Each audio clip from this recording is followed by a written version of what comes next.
So thank you everybody for coming. I just want to introduce myself. My name is Ilya Kuberstein. I'm one of the members of a spine surgery department here at Summit Medical Group. We're going to be talking today about maintaining a healthy back and treatment of disc herniations. So I want to give you a little bit of a background about myself. I am from New Orleans. I grew up there. I don't know if anybody has been there. Great city, great food, especially if you like seafood.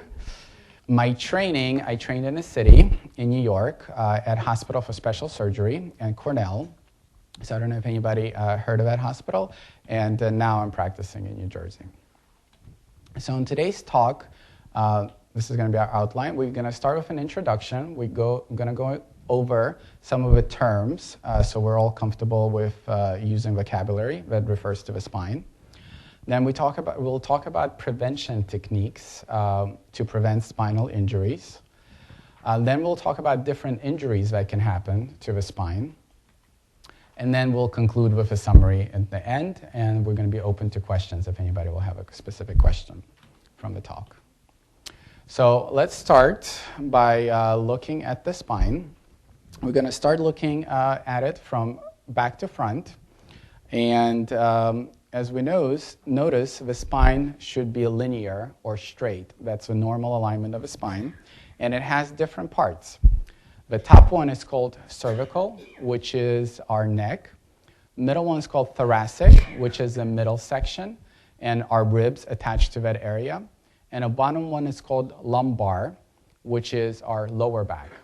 The lower back or lumbar spine is attached to the pelvis and the sacrum on the bottom. So next, we're going to look at the spine, looking at it from the side, left to right or right to left. The spine from the side view has normal curvature, which is normal for it. Some of the terms that we use to describe it is kyphosis, which is curved forward, or lordosis, which is a curve the other way. And again, as we notice here, the cervical spine has lordosis, which is also similar to the lower back. And the middle part, thoracic, has kyphosis, which a mild amount is normal for the spine. Again, cervical lordosis, thoracic kyphosis, and lumbar lordosis. Those are the three curves. Now we're going to talk about abnormal curves of a spine. So first we'll start with looking at it from the side. Again, this is a normal alignment. And here is a hyperkyphotic, or too much of kyphosis in the spine. This could be caused by different factors. Sometimes it's genetics. Sometimes, more common, it's fractures. And the most type of fractures that can happen are compression fractures, usually caused from osteoporosis. They can cause an increased kyphosis in our thoracic spine. Next, we'll take a look at the abnormal curves, looking at the spine front to back or back to front. As we said, the spine should be straight. The head should be directly aligned over the pelvis.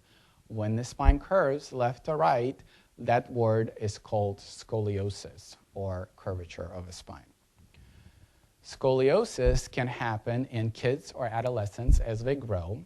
That is usually multifactorial, but a lot of times genetics plays a role. Or it can happen in adults, either because they had it when they were a kid and it continued or progressed, or sometimes it can originate because of arthritis or degenerative changes. Now, next we're going to talk about anatomy. And it's important to know some of the terms because as you go and see a physician or somebody for the spine, it's important for you to be able to communicate and understand the terms that are used. So this is our lumbar spine, which is our lower back, and this is just two segments of a spine. In the front, these things are called vertebral bodies, or vertebrae. They're made of bone. Between them is the disc. The disc is the cushioning material, which is normally present in the spine. I'm sure most of you heard about the disc, and it provides the cushion as you walk, as you run, as you bend backwards, forwards, and so on. In the back of the spine here are little joints at every level called facet joints. They're not as commonly known, but sometimes people can get arthritis in those joints, and it could cause pain. So vertebral body, disc at every level, and facet joints in the back. Next we're going to talk about cervical spine. So cervical spine, or the neck, has different segments. So we can communicate with each other wherever a problem is. We label it. Each segment gets a letter and a number. In the cervical spine, it gets a letter C for cervical, and then 1 through 7. So depending on the level, it becomes C1, C2, C3, C4, so forth to C7. Next, in a thoracic spine, or the midsection, we label it T for thoracic, and then 1 through 12, because there's 12 segments there. The lumbar spine, which is more common to have an issue with, we label it L for lumbar, and then number 1 through 5. So you might have heard L1, L2, L3, L4, L5. And this is a picture of looking at your spine front to back with vertebrae labeled. The way we label a disc between the bones is we use the level above it and below it. So if somebody had a disc issue, a doctor might have said you had an L4, L5 problem, or L3, L4 problem. All the way on the bottom is a sacrum. Sacrum is usually fused, and by the time you get to adulthood, there's no discs there. So very seldomly do we usually have an issue with a sacrum unless it's a fracture or some other type of traumatic event. But the top of a sacrum is called S for sacrum, and then 1, so S1. So somebody might have a L5, S1 disc problem. That would be the lowest disc in the spine. Next, this is, again, a small section of a vertebrae, 2 levels. This is the bone, just to review. This is the disc. Behind it, this bluish silver part is the spinal cord. And at each level, there is a nerve root that exits, both on the right and on the left side. So these are the nerve roots. And this is a disc, but this is another picture of a disc looking at it horizontally, a transverse section. The disc is composed of 2 parts. The inside is a gel-like material, and then a strong fiber around it holding that gel-like material inside. The gel-like is what provides most of the cushioning. Now, we're going to start talking about prevention. So prevention, how do you prevent an injury? First, you have to identify the risks. You have to figure out what can prevent it, but then it's very important to implement it as well and actually do it. It's not good enough just to know what can hurt it. If you don't do it to prevent it, obviously you can have an injury. We'll talk in a little bit more detail about stretching, different things and why it is important. We'll talk about strengthening exercises and why that is important. We'll talk about posture, lifting techniques, and ergonomics. And we'll discuss that a little bit in more detail down the line for people who are not aware why ergonomics is important, even with regards to the spine. So stretching. What does stretching accomplishes? It accomplishes increase in flexibility. It can decrease muscle stiffness, and it can decrease injuries, because if a muscle is stiff or it's crampy, you are at a higher risk of getting an injury to the area that's surrounding the muscle. So these were quick pictures, very simple exercises to stretch your lower back. You don't need anything fancy. This exercise stretches the quadriceps muscle. And I'll show you over the next few slides different stretching techniques. Strengthening. We can talk about strengthening the spine muscles. It does take time, and it actually provides lifetime benefits, stretching. This is a simple cartoon of stretching your obliques or the side muscles in the abdominal area. And this is an example of stretching your lower back from a sitting position with legs straight and no cheating. Other muscle groups. A lot of people focus on lower back and ignore the other muscle groups, but as you have to realize, everything is connected. So if one muscle area is tight or weak for whatever reason, the other muscles have to compensate for it. And if they're compensating, they're seeing more stress, predisposing them to injury, predisposing to having problems. The first group I'm going to talk about is the quadriceps, which is a muscle group in the front of a thigh. This is an example of a standing quadriceps stretch. Again, doesn't require any fancy equipment or anything, and it stretches that muscle group out. Other muscle groups, in my mind, probably is even more important, are the hamstrings. The hamstrings are the muscle group in the back of a thigh, and usually males are more predisposed to getting hamstring tightness than females, and very commonly, if the hamstrings are tight, the back is seeing abnormal stresses, again, possibly increasing the risk of injury. This is a very simple exercise in a laying down position, utilizing a towel, trying to stretch the back of the thigh muscles out. This is a similar stretch from a sitting position. Now we're going to talk about core muscle groups and the importance of them. One of them is abdominals, which is in the front. This is a very simple exercise. I don't know if anybody does yoga. I'm sure you're going to know about a lot of these positions. Simple exercise and stretching of abdominal muscles out. And then another thing you can use is exercise ball. So sometimes these exercises, get boring, and you can use different simple stuff to keep it interesting and to help you with the program. This is a little bit more advanced exercise with stretching the side muscles. Again, you never want to go to advanced. You always start slow and build up. You cannot do strengthening, in my mind, until you get the flexibility. If a muscle is not moving normally, if there's stiffness, if there's joint stiffness, you don't want to go to the strengthening exercises because that, I think, increases the risk of getting an injury. If it's not moving normally, you cannot strengthen it.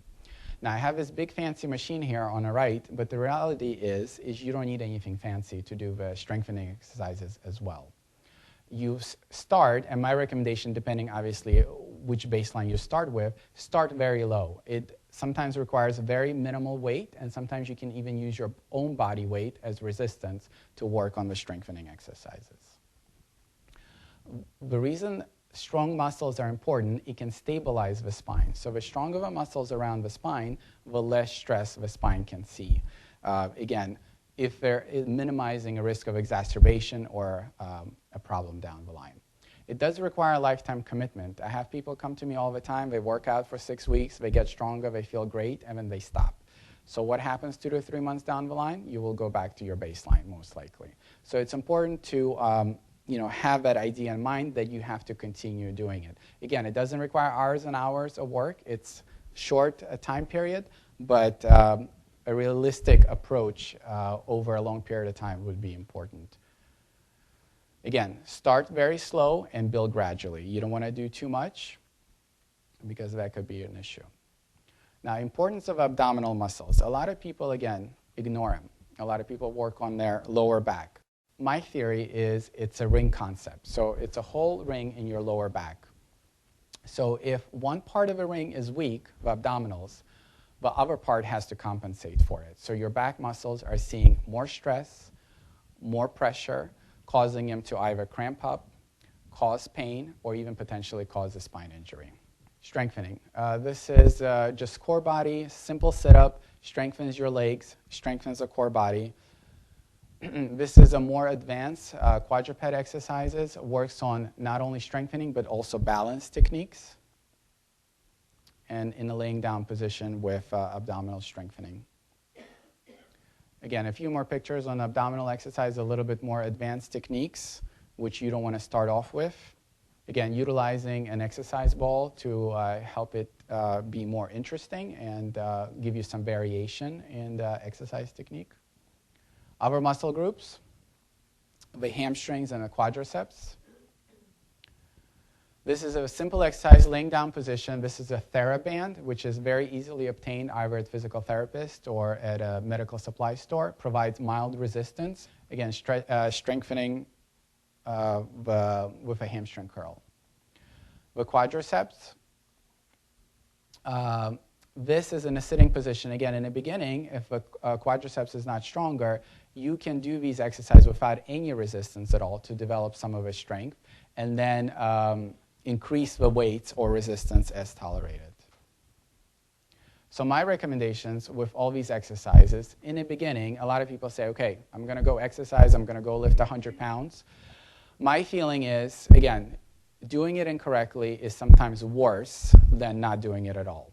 So my suggestion is initially have a professional supervise it.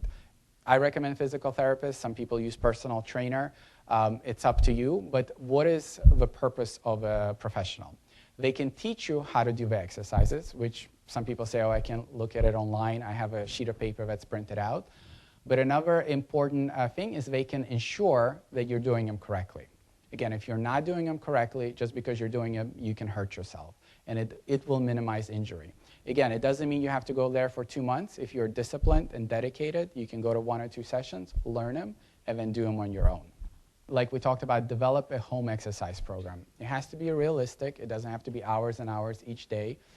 At least twice a week, however many minutes, 20 minutes, 30 minutes, but you have to continue doing it and set realistic goals for yourself. Healthy nutrition is very important. Sometimes people even require calcium and vitamin D, especially as we get older. Those can increase bone strength as well as a healthy diet. The reason you want to do that is to decrease the chances of getting osteoporosis as we get older. And the reason osteoporosis is bad is you can get fractures. In the spine, you can get compression fractures, but also people can get wrist or hip fractures. The best way to deal with fractures is prevention. Once it happens, it's always harder to treat it and to relieve the symptoms versus treating it before to alleviate the whole problems from the beginning. Sometimes your primary care doctor might even recommend a bone density scan to evaluate the bone strength. Now we're going to talk about posture and the importance of good posture. Here in the center, this is the good posture, and what has to happen is the head has to stay directly over the pelvis to be in a straight line. What happens with a bad posture is if your muscle strength is not there, if a joint flexibility is not there, or balance is lacking, your muscles cannot support a normal posture, putting you out of balance. So here an example is a head forward posture, or here because of weak abdominals, the back seeing abnormal stresses where the whole spine is not aligned normally. And some people say, what's the problem with a bad posture? Whenever the muscles are not aligned how they're supposed to be aligned, certain muscle groups see abnormal stresses because they're not used to seeing those stresses when the spine is normally aligned. So it can increase muscle fatigue, causing crampiness, causing pain. It can increase joint wear in different joints, as well as possibly even the hips, not just in the spine. It can cause pain and stiffness. Next, we're going to briefly mention about proper techniques. So here an example of a wrong way to lift stuff. Here is the right way to lift it. What are the things that you have to look forward to is you have to lift close to your body. That way you have more control over an item. Feet has to be shoulder width apart. That gives you the most balanced base and stable base. You want to bend at the knees and keep your back straight. And use your stomach muscles to help you lift. So picture on the right with lifting. Again, lift with your legs, not with your back. You want to take small steps. Again, smaller steps will give you more control. And you want to avoid turning or twisting your body while holding something heavy. Obviously, the spine is already loaded by that heavy object. Whenever you twist, it's going to see even more forces and potentially cause an injury. Now, no matter how many techniques I'll put up there, if the object is too heavy, you have to ask for help. It doesn't matter what you do, you can injure yourself. Ergonomics, what is it? It's basically an interaction between a user and the equipment. It can be either at work, which is the most common, but a lot of people have a home office, and this type of relationship can occur there, especially if you spend a lot of hours in front of a computer. Where does the injury happen? It's usually a repetitive type of strain that can cause an issue. Proper seating, with regards to the spine, this is a model how everything's supposed to align. So from a spine standpoint, I'm going to mention 2 things. One is a lumbar support. Sometimes people even use a lumbar roll here to kind of help straighten out the spine and keep it more aligned. Another important thing is the monitor. Since a lot of people now use computers, if a monitor is lower than your eyesight and you continuously have to look down, it obviously puts more strain on your neck area as well as the shoulder muscle. And if you're doing it for many hours a day, that's why people have shoulder stiffness or neck stiffness muscles. So raising that monitor in line with the eyesight could be beneficial, as well as you don't want it too high, obviously. Now, next we're going to shift to injuries. This is an example. We're going to start talking about herniated discs, which can I just have people to raise their hand who heard of a disc herniation before? Okay, good. All right. So this is a picture of a herniated disc. What happens is the strong part, which surrounds the gel-like material inside, tears, and the gel-like material escapes. When it escapes, it can land on the right side, on the left side, and it can pinch the nerve. This yellow thing is a nerve. And when the nerve gets pinched, it can cause symptoms. We'll talk a little bit about it in more detail.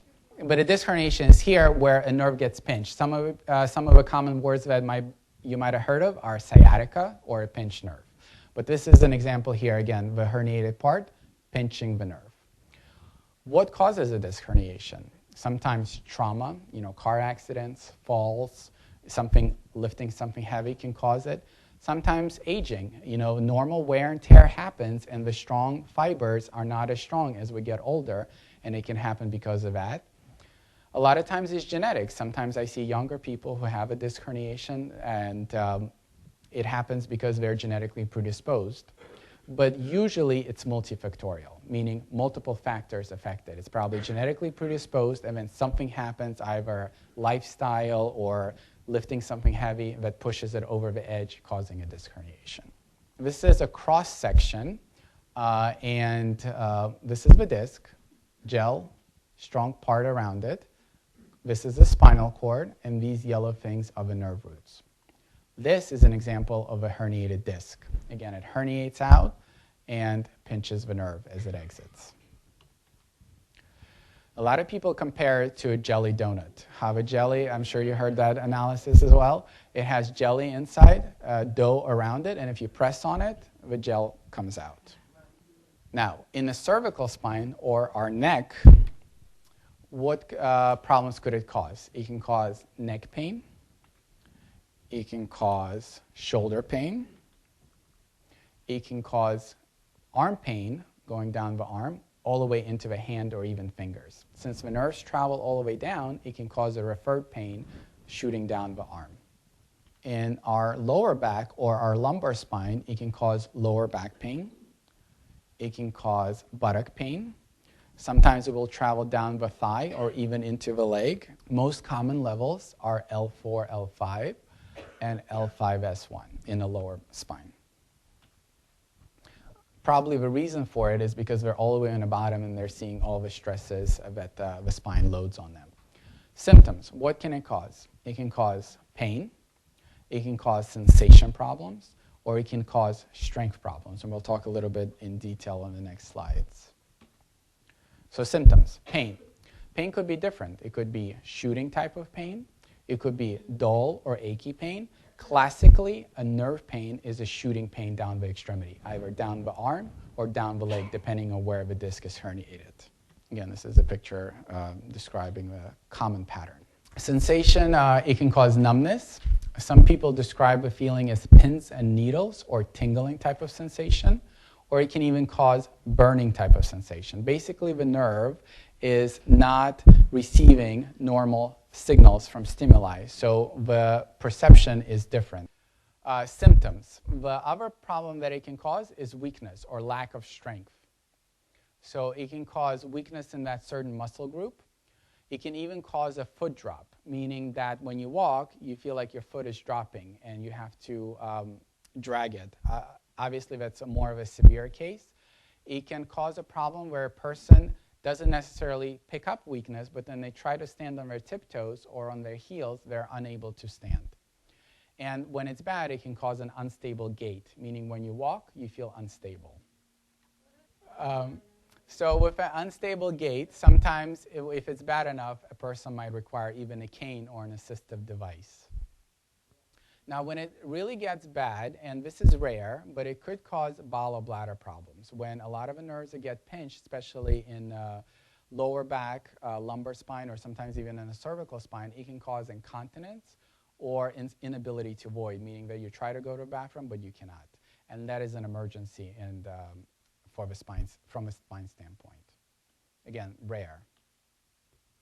So what are the red flags that we start to get concerned about that we need to evaluate sooner rather than later?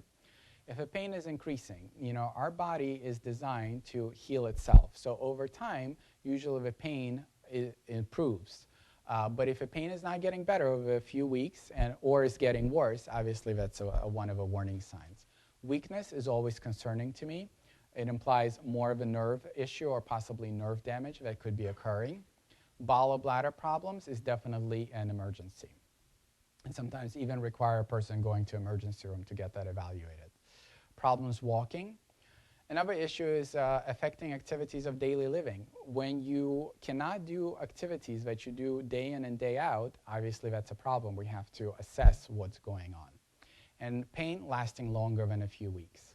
They say people with back pain, over our lifetime, most of us will have back pain here and there. But usually that pain gets better.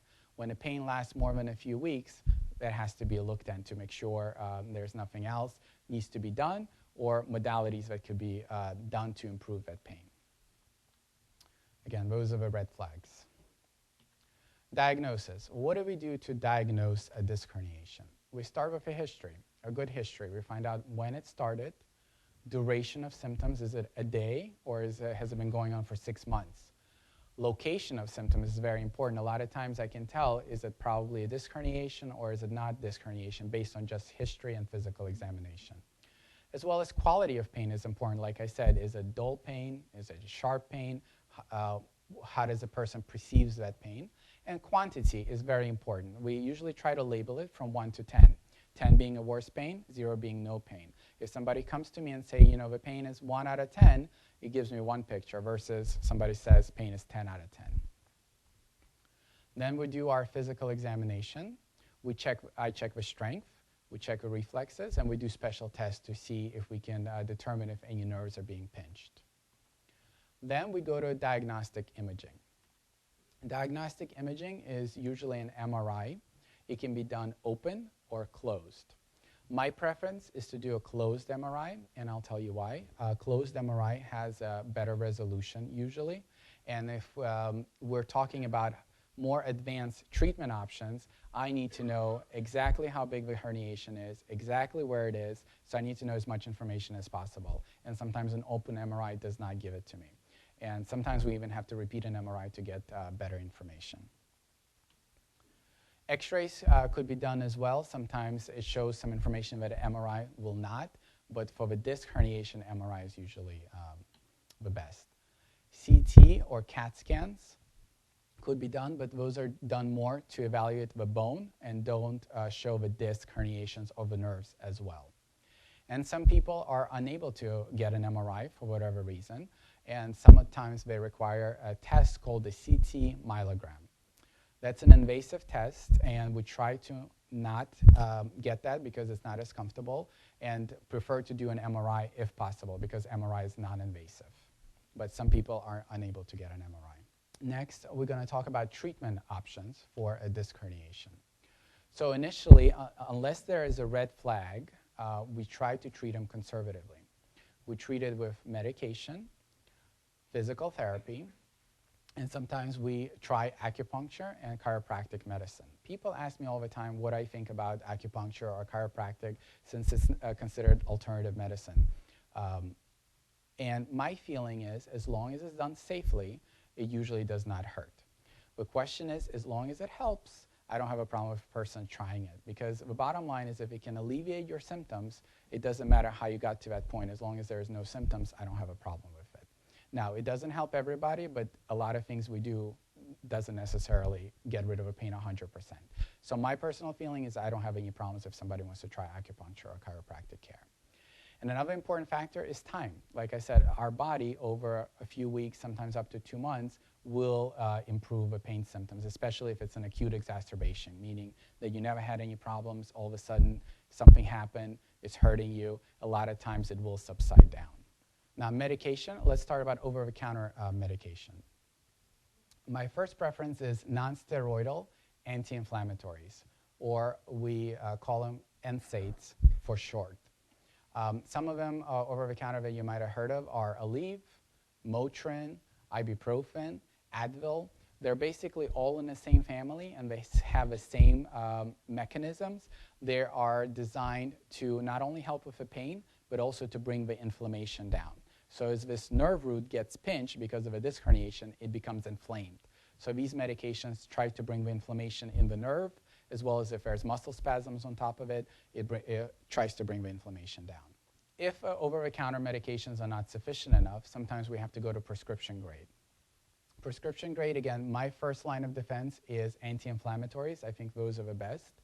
I try naproxen, which is same thing as Aleve, just a prescription grade.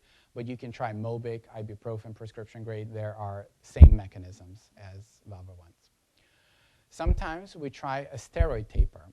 A steroid is not a pain medication. It's more an anti-inflammatory type of effect. And in my mind, it's a little bit stronger than the other non-steroidal anti-inflammatories. You might have heard of a prednisone or a Medrose dose pack. And those are designed to be applied over a short period of time, usually about 6 to 7 days, where you start with one dose and then you taper down to a lower level. Again, to bring the inflammation down. Muscle relaxers, one of the most common ones are Flexeril. I don't particularly like muscle relaxers. I think they can make you sleepy, they make you sedated, groggy, and over a short period of time, 1 or 2 days, I don't have a problem with it. Taking it for a prolonged period of time, I don't think it's as helpful. That's my opinion. The other medications that I like even less is narcotics. Some of the common words are Percocet, Vicodin, oxycodone. Narcotics sometimes are necessary. If the pain is bad enough and it's short in duration, sometimes you have to go to the narcotic level. The problem with narcotics is, again, they make you sleepy. You can't drive legally under the narcotics. If you're taking narcotics and you're driving, it could be considered driving under the influence. It could be addictive in nature, as I'm sure you guys know, and your body develops tolerance to it. So a short period of time, if you pulled your back or there's an acute injury and you need it for a few days, it's probably not an issue. But if you require weeks and weeks or months at a time, I would look at it very carefully and to see, do you really need to take something that strong, or can we treat it with something else? As well as it can cause constipation. So sometimes a stool softener is required.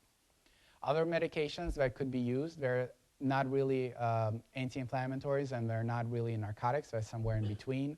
Tramadol, you might have heard about. Ultrasad, Ultran, they're kind of all the same thing with different modifications. Next, I usually recommend physical therapy once the acute exacerbation is better.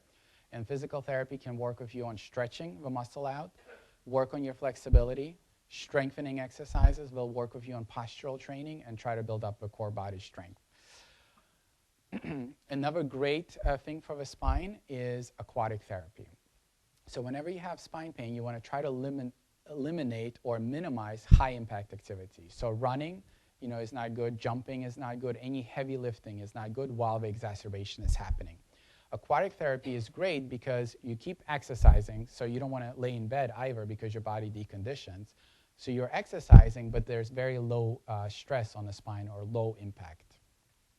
And the goal of those is, again, to reduce the inflammation in the muscle and in the nerve.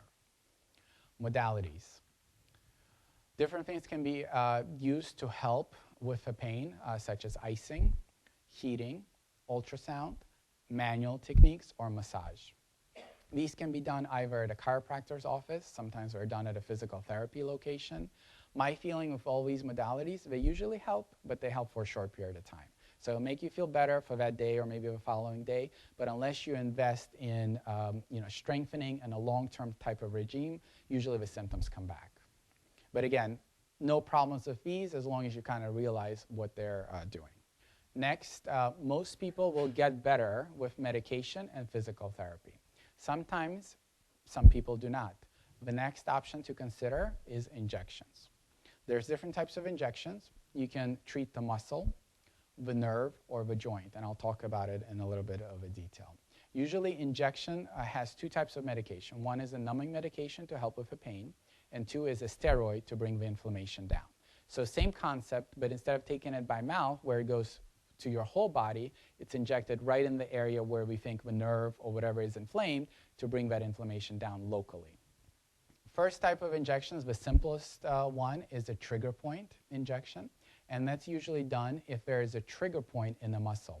So if anywhere around the back there's one point that hurts, and usually it's from an inflamed muscle, and if you or your doctor can identify that area and you think that's the area that's causing the symptoms, sometimes you can do a trigger point. It's usually done in the office right in that area to try to bring the inflammation down. It's usually for muscle type of pain. The next type of injection you might have heard of are epidural or transforaminal injections. Those are usually done with an X-ray, and they target the nerve root. When we think the nerve is a problem, the nerve is being inflamed, you usually do an epidural type of injection to try to bring the inflammation down in the nerve root. The top one was, again, for muscle. And the last one is a facet injection. Facet injection is done for the joints in the back if the doctor feels that your symptoms are coming from arthritis or degenerative changes, and they are from facet joints. Usually facet injection is the way to go, not necessarily epidural. Epidural is more for the nerve.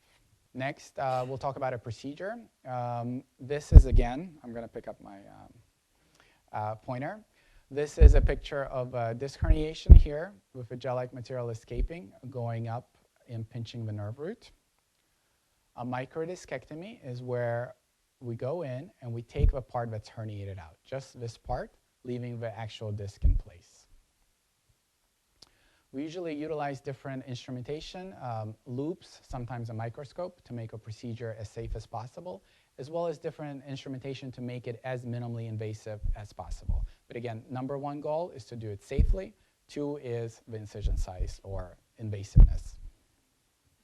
But obviously the results are important. That's what we focus on. Usually this procedure takes about an hour and a half. It does take time to go to sleep and wake up, which adds to that area, but the actual procedure is about an hour.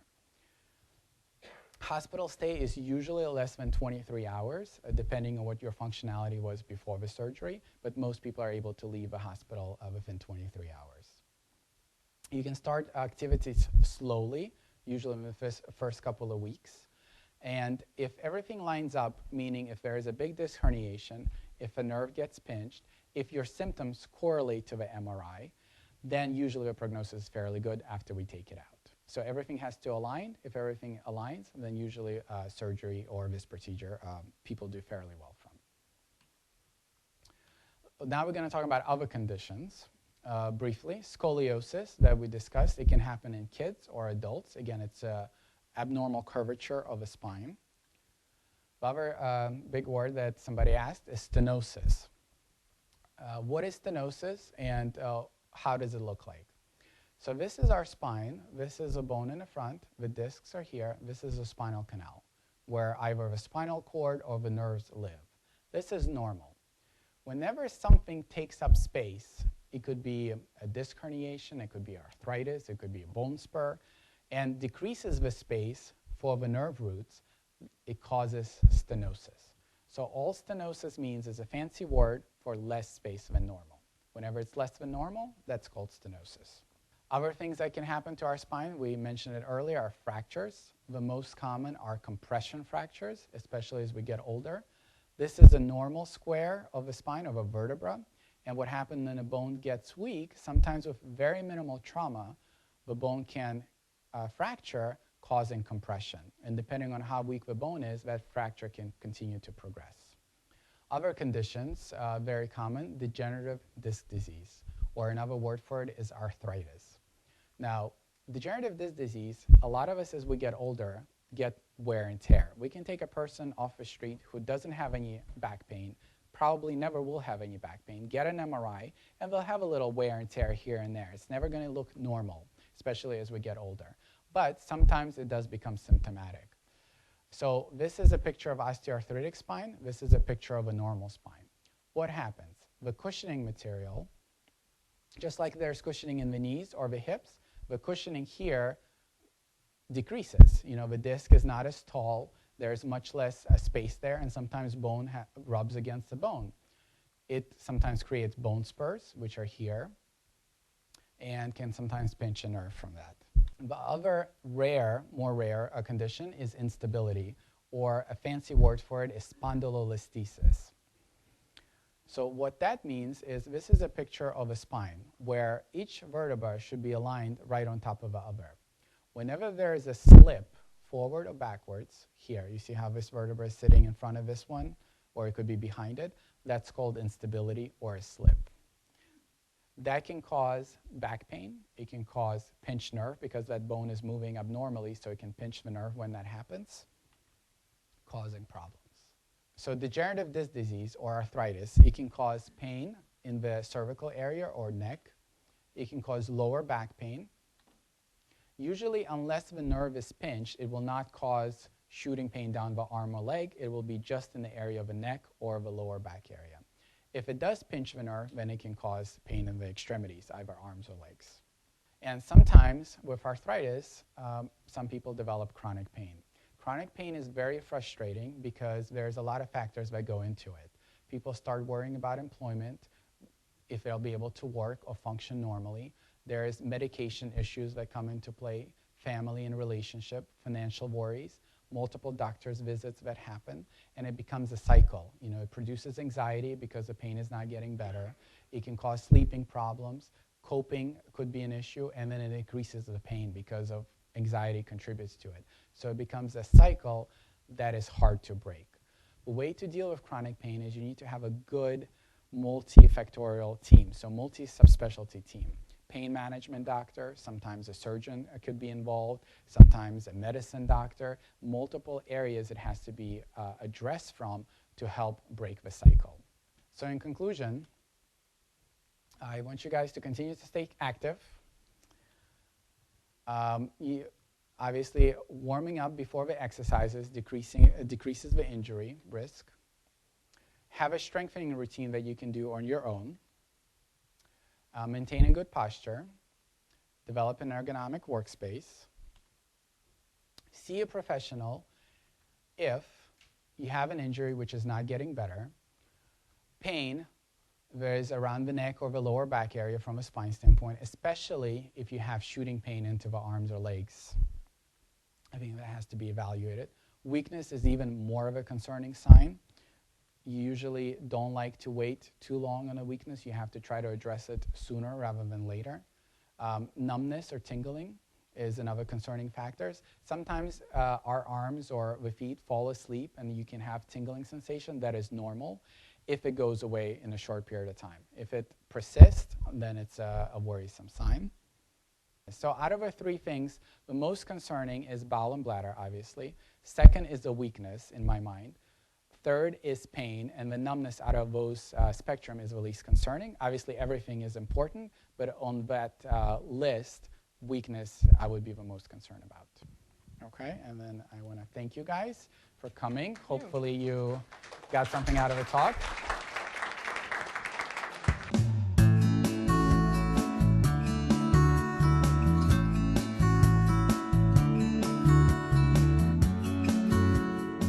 So whenever you become pregnant, obviously as the abdomen grows or the belly grows, the back sees more stresses. The better way to do it is to develop the core body before you become pregnant. That will limit your possibility of getting an injury. But because of abnormal stress that the spine will see during pregnancy, it's at a higher risk. Now, is it high enough for me to say don't get pregnant? No. I never would say that. No, but some conditions, it's a problem, but it is a higher risk to have a pregnancy because the spine will see even more stresses than it does now.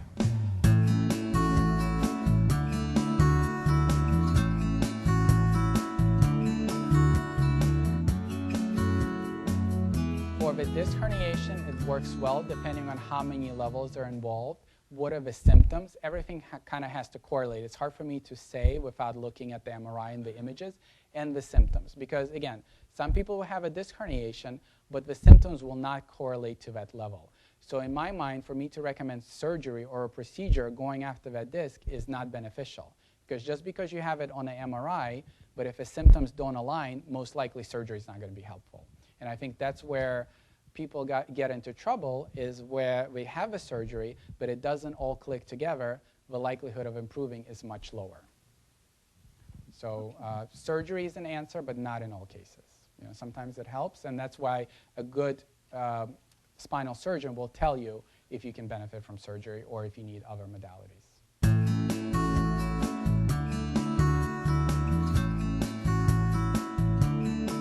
So two things about, first, yoga and Pilates. Yoga is usually more on stretching exercises. I'm not really qualified in details of each one to say which one is better. Pilates, from what I understand, is more core body strengthening.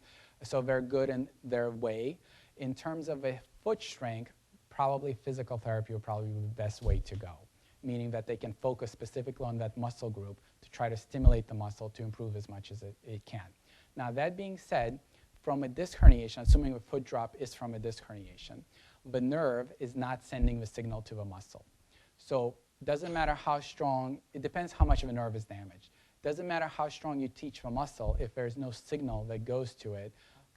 Sometimes you can improve the strength, sometimes you cannot. If there's no signal going to the muscle, sometimes even physical therapy is not as beneficial. Now, that being said, it's not always no signal. It's usually the signal is diminished. So if it's diminished, not 100%, but somewhere in between, physical therapy could be beneficial to try to maximize the muscle strength while the signal, whatever signal is approaching to that muscle group.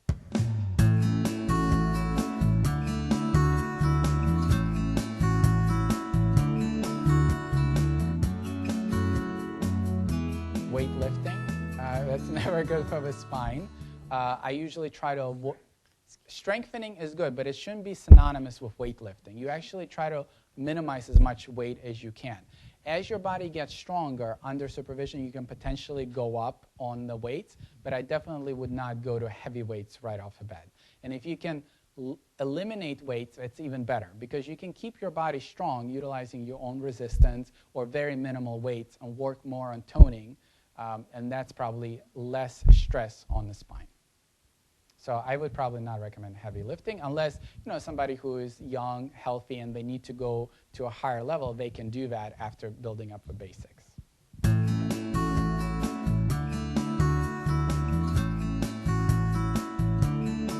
Chiropractic care, as long as it's done safely, usually does not hurt.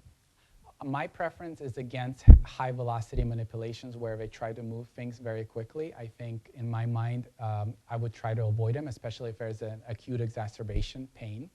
But chiropractic treatment can complement probably physical therapy. That's, in my mind, that's similar. But a lot of times a patient cannot go to physical therapy and chiropractic. There is a lot of time involved. So then we kind of have to make a decision which one is more useful. But if there's time availability, then you can do those both things at the same time.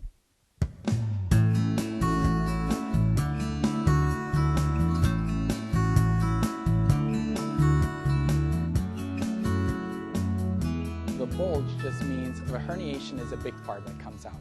A bulge is a little part that comes out. A lot of it is subjective. So when a radiologist reads it, he could say a mild herniation, or he can say a mild bulge. Somebody else will look at it, will say it's moderate. So for me, it's important to look at the picture to see how bad it is and how much is it pinching the nerve. Sometimes you will have a bulge, but the nerve will be nowhere close. So you have a bulge, but it shouldn't be pinching the nerve. So it depends exactly the location and exactly how big it is. And physically looking at it is what gives them the most amount of information. And when you have it, it doesn't mean you're going to have a herniation.